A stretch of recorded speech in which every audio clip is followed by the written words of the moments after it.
කසාද බැන්දාම ගෑනු ළමයාගෙන් ලබන පිරිමි ළමයා ලබන සතුට හැමදාම ලැබෙන්නේ නැහැ අපේ ස්වාමීන් වහන්සේ. හරිද? අපි ජීවිතය අවුරුදු 22ක් ඉඳලානේ ආවේ. ඔය තියෙන රසමුසු වලු කෑම බීම ඕ වගේ කමදෑම කම්සුව ලබන්න බෑ. ඒව කලින් කලට වෙනස් වෙනවා. කසාද බැඳලා නෝන ගෙනාවන මේ යෝගිත හරියට අසනීපයක් දෙකක් හැදුනොත් ඊට පස්සේ ඔක්කොම ඉවරයි.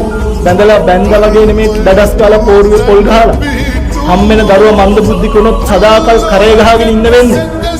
ජීවිතේ කියන එක මාර අවිනිශ්චිතයි. මම ওই කතාව කියලා එක දුවෙක්ට තාත්තා දුව පැවිදි කරා.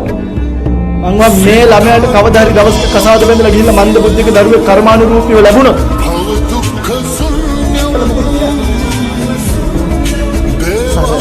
ආලෝකාලික